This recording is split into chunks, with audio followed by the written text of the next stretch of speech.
This is Big Man Tyrone, and you're about to watch the MtG Cabal cast with your hosts, Woad, Thirsty, and Reptile. Sub to us on all your podcast networks at MtG Cabal Cast and YouTube. All right, guys, welcome to the newest episode of the Cabal Cast. Yet another week and yet another time to be disappointed in Wizards. 66 gig to Arena, another secret lair, more production issues, etc., etc. But aside from all that, what we're going to be covering is how now some vendors have had to adapt to the market changes. Your big guys that used to be able to just survive on GPs and hoover stuff up and sell at GPs are now having to adapt to other mediums. So we're going to cover alternative ways for people to sell. You know, obviously you've got Facebook, Amazon, eBay, not just TCGPlayer, as well as whatever proprietary platforms they do. And we're going to get into like nitty gritty on some of the like fee structures and stuff like that you're looking at all of these. So that's where we're headed. All right. So the first one that we both have familiarity with is actually eBay rather than Facebook. I've been more of a buyer on Facebook. I haven't done a whole lot of listing, but eBay, we've been on both sides of this. Yeah. And eBay's pretty straightforward. If you don't create a store, the fee structure is very simple, and it is on a per item sale basis. Yeah. And the fee structure for eBay is just the PayPal fee structure. And for the PayPal fee structure, it is a quick calculation. 2.9% plus 30 cents per sale within the U.S. And there it does note, discount rate for eligible charities, et cetera, et cetera. And some of that actually applies for other things that aren't just charities. It's behind the scenes if you do a lot of transactions. So companies like Troll and Toad uses PayPal. I think Star City does now. Channel. These guys are going to have a different fee structure than you would as an eBay seller. But eBay also offers a different set of fee structures where you can actually adorn your listing with premium marketing, essentially, or different types of auction structuring. So if you have a bunch of a card and you don't want to list, all 40 of them, you can do what would be something like a Swiss-style auction where people are allowed to buy a certain number up to a point. Instead of a buy it now, you could do a best offer and kind of navigate your way through there with limited fee structures. They allow you to list your auction in perpetuity until it sells, and you don't have to pay anything on that unless you bump up any of the marketing. And personally, I found eBay one of the best options because it protects both the buyer and the seller, though the seller more so than the buyer. That's kind of a big problem, and that's something that we'll call out as we move down the list. We have people in both Discords who have had problems with eBay as a seller, where the buyer will claim something that wasn't the case. And to protect yourself as the seller, you basically have to videotape the entirety of the transfer of the object into the box to your vehicle, and then dropping it off at the post office. Personally, my only problems with eBay and selling have been with through USPS, not actually through eBay, which thankfully is a problem I suffered in the past and not currently, which is one of the reasons why people are moving away from TCGPlayer right now. But it is something to keep in mind that as a seller, you are protected, but less protected than the buyer.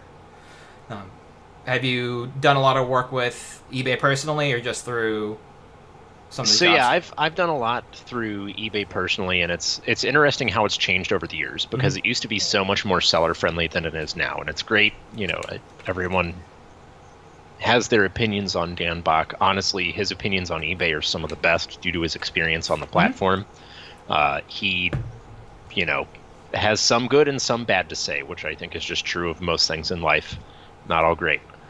But it's worth noting that as things have shifted more and more to getting towards the buyer, a lot of these places kind of have sort of petered off. Troll and Toad used to have a lot of Magic listed on eBay, and now most of their eBay stores, like occasional Pokemon, and I think last time I checked they had like a $7,000 recliner listed or something. Something like weird. That. But that's also Troll and Toad. But it's worth noting that as that has happened and you've started to see that's where the other platforms have started to kind of elevate. Mm-hmm. And you've had some of those vendors move to Facebook and move to Amazon, where it's a little bit more transparent. Yes. And they just tell you straight up front, here's what your fee structure is looking like. Your terms of service aren't going to change constantly the way that eBay's and PayPal's do. And eBay, everyone saw the collectibles update they had where some stuff was protected, some stuff wasn't. The quarterly updates where they just randomly shoot out coupons. So your to track sales is not sawtooth, it's very cyclical. And you, generally speaking, have to reprice in accordance with a best guess at what that coupon is going to be. Yeah. It's another thing that's very interesting about eBay comparatively. And that uncertainty is something that, especially as things stand now, where we've got a lot of uncertainty in general with what's going on with the Magic market, you have started to see those people kind of back up and say, not super into that right now. Sorry, this isn't for me. I'm going to try to go with something else. Oh, yeah, absolutely. Star City, I think, used to put a lot of their heavy play stuff on eBay when it wasn't moving on the website, or maybe they listed in parallel, because it's easier to move for them their HP stuff there when they weren't able to move it at shows. Not that they don't have shows, that might be the route they take, although I think we've seen them on TCGPlayer here and there. Yeah. So that's an avenue as well, where it's harder to dispute an HP card when you have photos of it compared to a near mint card, because there's a lot that goes into a near mint card. eBay is also not a centralized selling platform like TCGPlayer Direct is, and Fulfillment by Amazon is, which we'll talk about in a moment. Yeah. So that's the other thing you have to remember, is that when you ship things out, you've got to pull it from your own inventory and send it out. So that there's an additional layer of ROI there, an additional layer of work compared to some of the other options.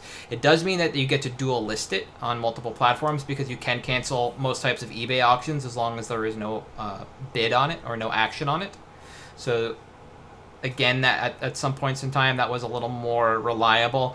I think there was a Crystal Commerce hook into eBay, which meant a lot of those vendors were also selling on eBay, and that's why you would see that kind of flood and some pullback now, because the Crystal Commerce hook, we know when it goes down on TCGPlayer, because all of a sudden inventory dumps. And if you're trying to expose your inventory to as many feeds as possible and your auctions just go up and down all the time on eBay, that just doesn't look great for the way the eBay algos work. It's not just at all safer to prune from your overall marketing strategy, your overall selling strategy. So, like I said, personally, I like eBay a little bit better. People are already in the sales funnel; they're looking to buy. So for me, that's been a worthwhile out in comparison. And I always feel safe as a buyer or a seller. Facebook being basically the up and comer, and I would actually kind of tie Twitter in here as well, because all you're doing in either place is really just throwing up your inventory and saying, who wants to buy this, PM me, and then we'll take the sale to PayPal. And we already had the PayPal fees brought up, and that's basically the fee structure behind the back end. The only difference between something like Facebook and everything else is there's no buyer or seller protection. You only have refs to go on. It's like we every now and then we talk about Modal, Magic Online Traders League, which is just a person-to-person thing. It was a message board, essentially. Those were great. Oh, yes, absolutely. And all you had to do was to go on was the person's references. It's the exact same thing. Yeah. It's a self-policing community. I've bought from there. I don't think I've actually committed any sales through there, but it's always been easy, and there are a ton of different groups based on your niche and your market. One of the things that Facebook does is it acts a little more like a GP floor, where you can kind of haggle a price down if somebody's willing to. You get that option on eBay, on TCGPlayer, on Amazon. You don't. The prices are essentially fixed unless it's a make an offer on eBay. What's interesting that we have access to is a group admin. Yeah. So I one of the admins on Sick Deals.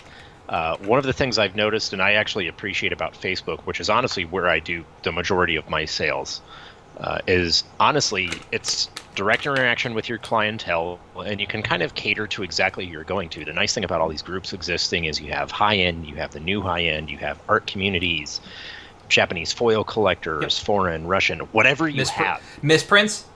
Misprints, the place to go if you have misprints. Any type of crimp slightly off-center, that's your group. Them's Yeah. your people. And it's nice to have that exposure. And the thing is, you don't even have to know what you have or what it's worth, because a lot of times you can hive mind the information from the group. And really, similar to Twitter, it's the same thing. You have your references. And there's people I know that are like, oh, I'm admin of a group. Why should I need references? Not everyone knows everyone, so references are good to have. Exactly. Now, the thing is, and this is something that some groups have started cracking down on more and more, is the exposure to buyers. Because you can have people that are like, oh, I only accept friends and family. Well, that's a pretty big indicator that you may want to stay away from them, because you're responsible for that. So let's So if backtrack something a moment happens- real quick. Oh, yeah, sorry, go ahead. So yeah. for PayPal, when you're accepting or making payment, you have options. You have goods and services, and you have friends and family. And goods and services has a little bit more of a fee on it, but it protects the buyer because they can charge back if something's not correct. They can essentially dispute it through PayPal, right? Yeah. So you can dispute it through PayPal, so you're protected there. Yep. And that protection is important for a lot of people because they just get started, they may not know. And look, you're spending $400 to get a UC from someone on a group on Facebook that you don't know. Mm-hmm. You've never seen before. You don't know who they are, what they're, about, anything like that. So you know what? Sometimes people are concerned. And that's something you have to be wary of on Facebook, is that you have to be more mindful, and there is a little bit more exposure as a buyer than there is elsewhere.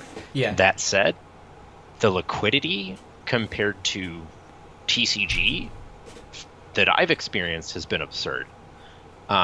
Not just in sick deals, which is basically TCG without the work of listing through TCG and all that, because it's 10%, which is a little bit better than what you get after fees. It's just being able to post to so many groups at one time with one click on that platform gets you an absurd amount of immediate views. So it's something that I definitely think is worth exploring, even if you've only got a couple cards to sell, because you know what?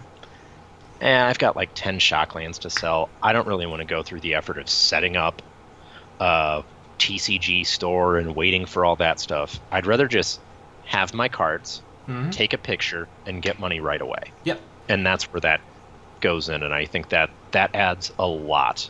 And that's something that I think you've seen more and more people get involved in that are, working with vendors, to the point that you have people associated with like Star City, and Card Kingdom that are selling on like Twitter and Facebook that, hey, here's some stuff that we can't really move on our website. Oh, yeah. I'm selling as a representative. Ben's sold a bunch of stuff on Twitter, and some of the vendors are taking their misprints to the misprints group. Hashtag get this off my desk. Yeah. There's tinfoil hats and like all that other stuff. Yeah. So it's in the age of social media and everything else, it's truly an incredibly good platform to have access to. It really is. The reach and ability at, we talked about it before we step away from this. I want to bring up this is it gives the small store the ability to buy something large and turn that around. There's a store I know called I believe it's called the Bearded Dragon. Bearded Dragon, yeah. Yep, they sponsor a handful of SCG players, but where they're located it's fairly affluent, but I imagine it doesn't see a lot of churn in high-end stock. So when they picked up a bunch of high-end stuff, it immediately went to Facebook and just gone. And this is a store that at the time I don't think had an e-commerce website.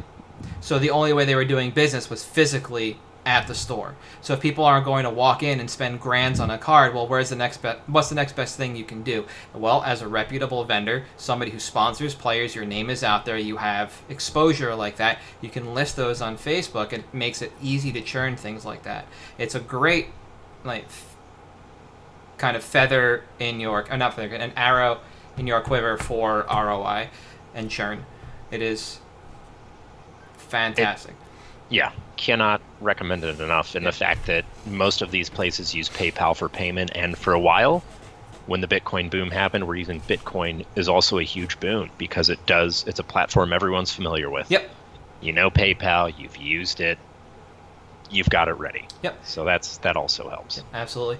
And then the last platform we want to talk about, because it's been up and coming for years doesn't really make it sound as In professional Magic, as it it's is. new. Yeah, But- is Amazon for the singles market.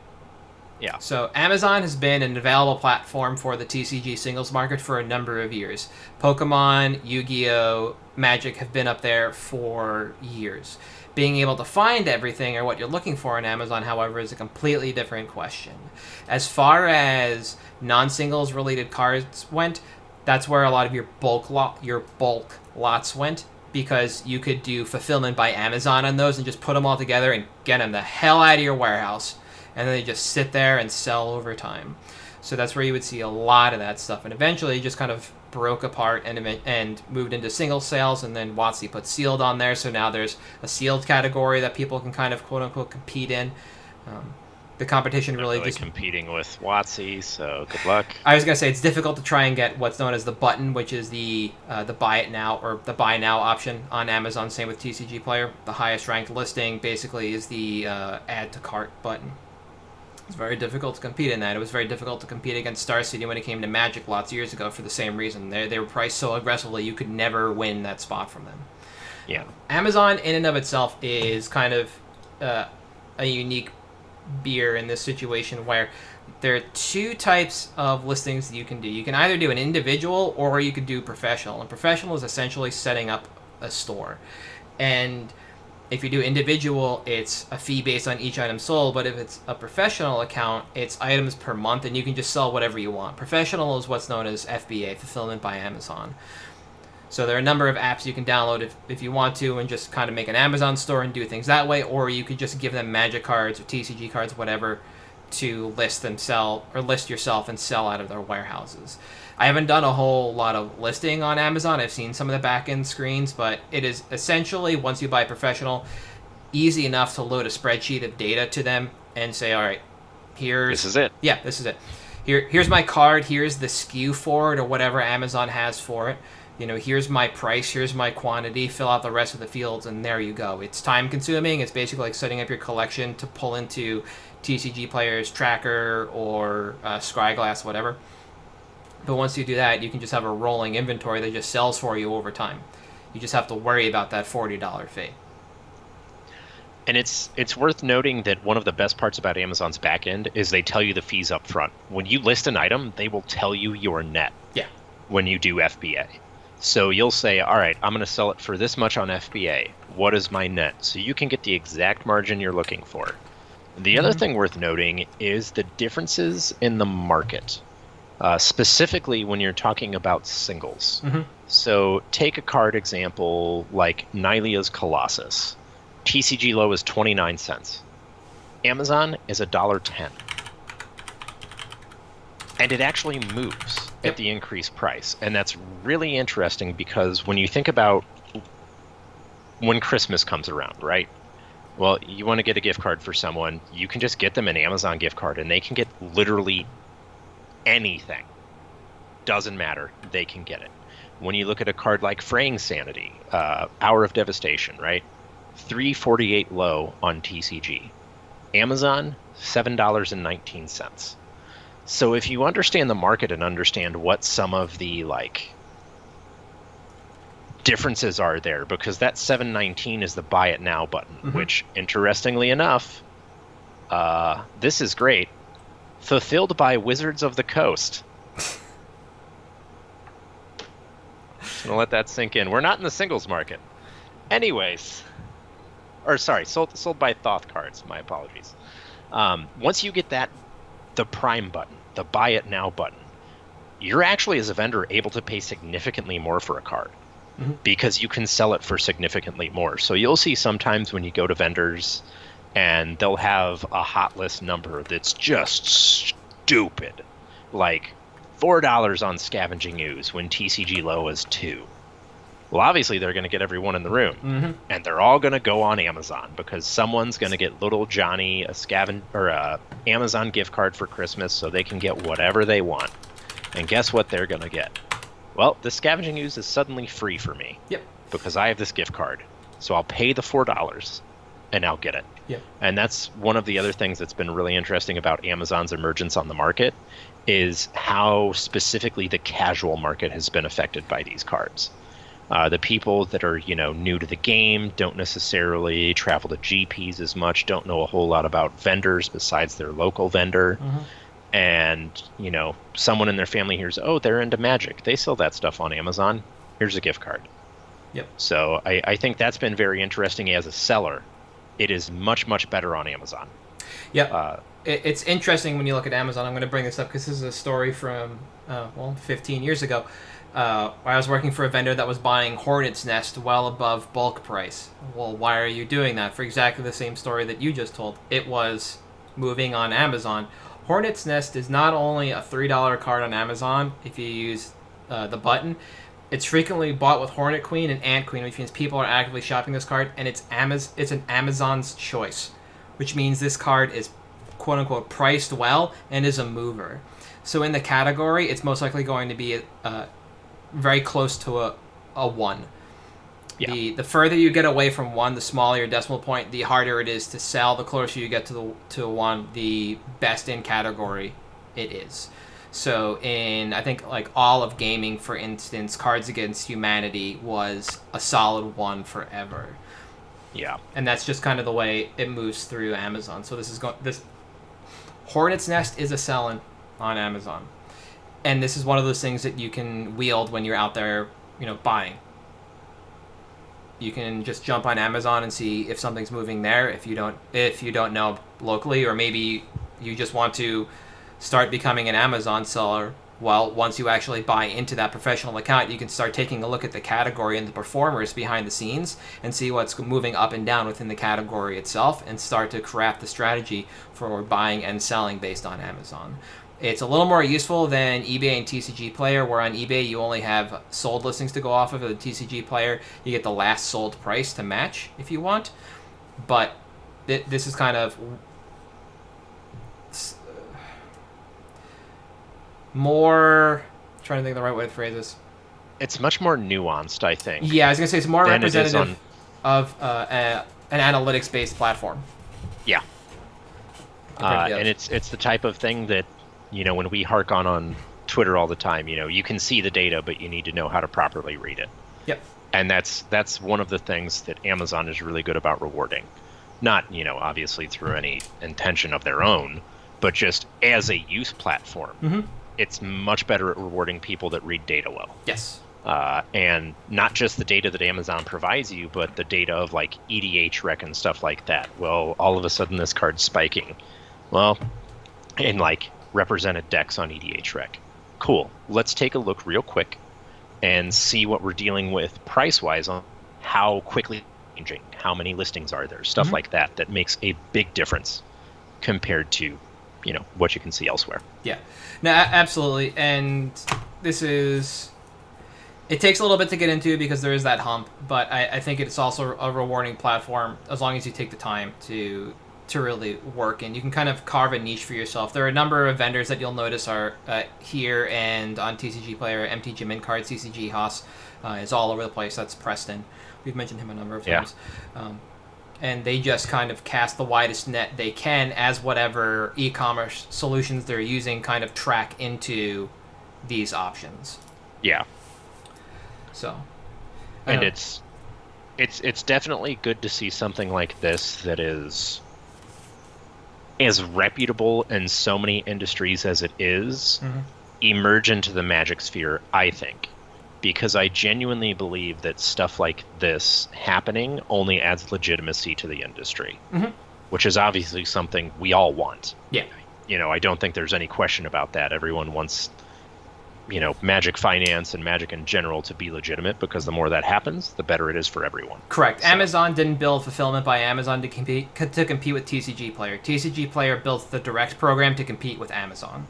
And that's what you're looking at, is basically a number of people in the industry attempting to catch up and offer a solution like this. There are some up-and-coming competitors to TCGPlayer that are trying to offer something like Amazon does. It's a lot of catch-up to a platform that is still in a nation state 4, 5, 6 years later, because it's not really recognized in the industry yet, but it is available as a tool.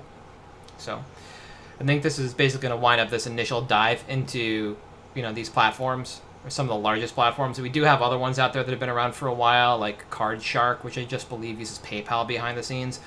But they're not quite ready for an investigative light just yet. Yeah. So this is just something that popped up, especially with the USPS slowdown.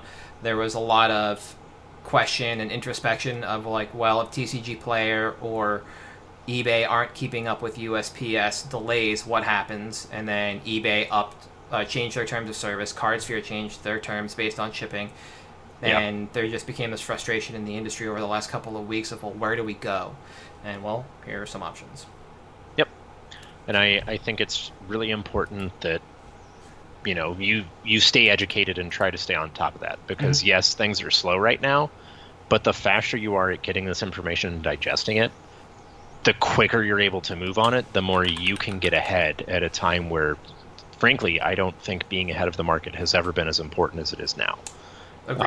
It's just, you have to stay on top of things as it stands, or you will get left behind far, far quicker than you would have at any time before. Agreed. So, absolutely. And the more you pay attention, the more you'll start to see murmurs of where people are moving and where that crowd is going, and you can kind of pivot as necessary. Yeah. So, with that, though, I think we're ready to move into picks for the week. You want to go first? I will go first with this one. So I went for foil unsanctioned lands. Specifically, I tracked swamps. Islands, they're worth a lot. So I was looking at swamps over the last couple of weeks, as well as to a lesser extent forests, plains, mountains. And I noticed something really interesting with the foils.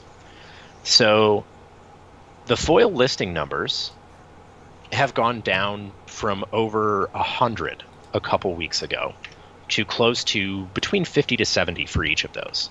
And what we've seen at the same time has been interesting as far as the non-foils, because you've seen buy list numbers on the non-foils kind of go up. Right now, Card Kingdom, we're paying $1.80 for the non-foils and $2.48 for the foils. Well, low on TCG with shipping is about $3.25. So we've got a really narrow delta on the non-foils. What you're not seeing yet is a narrowing of the foil delta.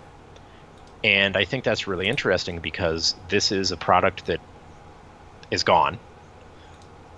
It's a known entity that, you know, unlands are popular. They're really hot. And these cards have been flat since they released when you look at the stocks graph. Obviously, we had the seesaw when the set first released and everything. Whatever. But since actual physical release at the end of March, beginning of April, if anything, they've gone down. Just a little bit, yeah. And these are, you know, honestly, probably the most unique looking full arts we've had, besides Theros. But Theros had Return to Theros, sorry, had a much higher print run and a much higher rate of opening. So those have had time to shine. There's a lot of them out there. I think that these are, within the next probably 6 to 8 months, easily going to hit the $15 to $20 range for the foils. They're gorgeous because it's just the gold filigree that's foiled. And it's something that, as you've seen this quantity dip pretty significantly over the last couple weeks, the price hasn't moved with it. Nope. And while you've seen some of the buy list numbers trend upwards a little bit, you haven't seen anything happen with the foils. And to me, that means that no one's moved on the foils yet, or someone is slow rolling it for so long that when they make the pyramid post and they're like, look what I did, it's 10,000 foil of every unsanctioned land, that will be when things pop. Yeah. And I think that it's just a really good opportunity for growth. And it's something that is really affordable right now, and you can get in on and be set for quite some time. And I think that that's really worth keeping an eye on and trying to, all right, so if that's what we're doing, that's where we're going, what can I do to improve it? And I think it'll pay very, very big dividends in a very short amount of time. No, I agree. And the more you look into the foils, the more you realize that on TCGPlayer, there's, I think, 2 major vendors that have stock of swamps and we're talking Yeah. like more than 20, and it's 72 and 123 at one. Once those disappear, that just brings the number of results down from 68 to 66, but that's almost the entire quantity. Yeah, because Of the everyone swamps else gone. is like 6 is the highest besides those two. Yeah, those look like players or people that were completing sets, maybe some small vendors, but these aren't like larger vendors that are selling out of product they popped. Yeah, and it's worth noting that it's the same story with the other lands. It's not necessarily the same vendors. Super Games does have almost 200 planes for $4, but every quantity is like 1 or 2. Mm-hmm. So once those leave and that barrier drops, that's when That's the it. floodgates are going to open. That's your choke point for where this price can really explode.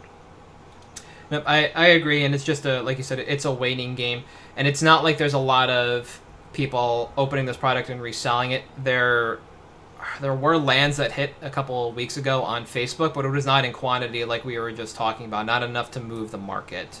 Yeah. Until somebody comes out and says, here's the rest of them in one go. This is only a market that's going to shrink over time. And if these are lands you've seen in person or are interested in, or lands you just want to own a couple of anyway because, you play older formats and you play like 2 basics total, then this is definitely the way to go. Every unset foil lands have tracked. Yeah. You can see the pattern. It's just like Shocklands. They all track over time. And we're awkwardly at the ground floor right now. I thought we would have been a lot higher. I don't track So did these I. personally. So it's impressive to know that we're as low as we are, as far out from this set as we are. We're almost a full year removed. And the swamps were 4 and change a piece for the foil, which is like $1 and some delta. Yeah. And it's interesting because when we had Unhinged, those shot up right away. Yeah. When we had Unstable, those were $40-$50 out of the gate for the islands. Mm-hmm. And we're just not seeing that reflect here with something that, in my opinion, looks better. Obviously the islands are like 7 to 8, Yep. but that's still not 40 Yeah. compared to what they were with the last set. And I think what you're seeing is a little bit of depression because of how many full art lands we've had lately. Agreed. But I think of all of them, these are probably your best long-term gainer. Yeah, I'm going to throw out some food for thought on this one because it's not just these lands, it's all foil lands in general, and there is a suppression effect that was caused by Arkham's Astrolabe effectively banning non-snow-covered basics in all formats it was legal. So when you look at that, and there's no driver because there's not a lot of... there were no decks really in a lot of formats playing that many basics to warrant just kind of a surge of any particular one of these. Everybody was on snow. Then you didn't see a rush on them. Now that Astrolabe's starting to be removed from formats, you're going to see a rush back to regular basics and people moving to foils of what they didn't have previously. Foils of the new hotness or foils of something they didn't realize looked as good as they did. And I don't know how big a contributor Arkham's Astrolabe was to that, but we do know there was just a suppression effect throughout Modern, Legacy, Vintage for regular basics. Yeah. Interesting point of order, but this is where I expect things to kind of turn around on these lands. And For it sure. would be surprising that Arkham's Astrolabe kept them as low as it did, if that's really the cause. Yeah, and I fully expected, when I first looked at this, I was like, there's no way it's low. But I'm going to check it out. And I was like, wait, what? Yep. And again, Here we are. just not, that's where we are. Yeah. I, on the other hand, picked another EDH card. Well, I'm hoping it's going to be a card because it makes no sense to not be an EDH card. A white, white aggressive all-star, put it that way. An Unbreakable Formation.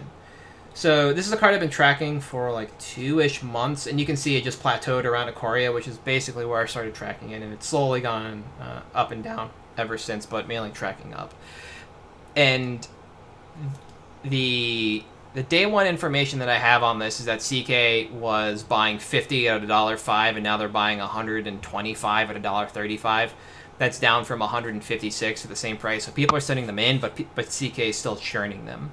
The CK is not really buying a set foil, and this is the only time you're going to hear me probably this year advocate for a set foil, because this card comes in set and pre-release only, and for as cheap as this card is, in foil and not, although it has spiked over the last few days. If you can find them for what they close to what they used to be, this is where I would move. And I think the foil multiplier that we're seeing is indicative of what this card is actually worth and what this card actually does. So for aggressive decks and EDH that include white, this is basically Heroic Intervention number 2. Or if you're mono white or a non-green base aggressive deck, this is Heroic Intervention number 1. The first mode on it just gives your creatures indestructible. That's essentially what you want out of a mono or out of an aggressively slanted deck. The rest of it is just gravy, and this is one of the only effects that you get that's a permanent pump outside of an enchantment in white. Everything else is, generally speaking, that gets the entire team enchantment based and susceptible to, its own form of removal. So that being said, it's also in standard. It shows up a little bit in the throwback to mono white heroic, which is still being played at the F&M level.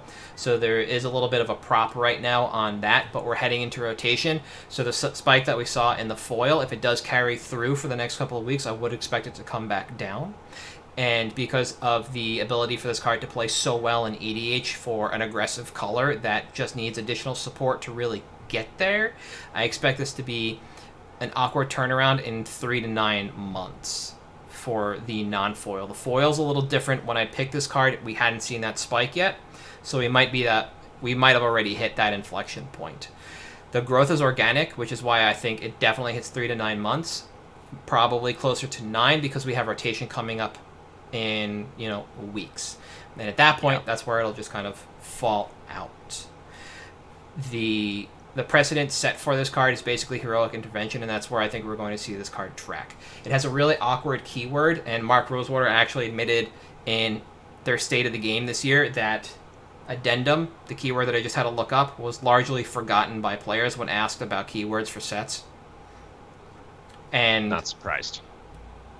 If it was forgettable now, it will be forgettable in the future, which makes it a little more interesting to reprint, because you either have to, pepper up that keyword and make it more worthwhile, or you got to put it in a supplemental. And either way, I don't think we're going to see this card for years to come.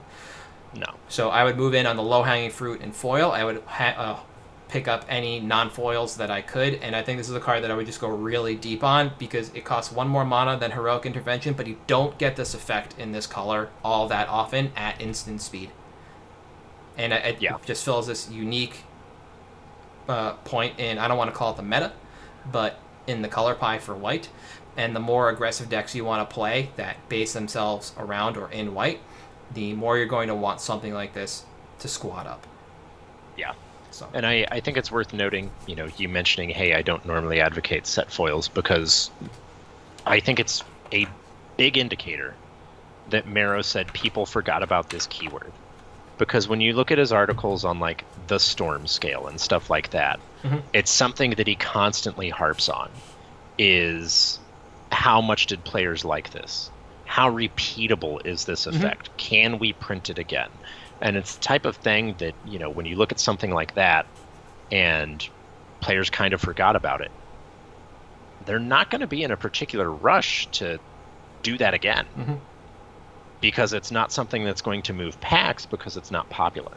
Correct. And that's very, very much worth noting to me, because that means a set foil is great because you're at a low reprint risk. Because you're probably going to see it in an EDH product that's geared around aggro decks like this. Yep. And you know what you don't get in those, at least right now? Foils of stuff that isn't your general.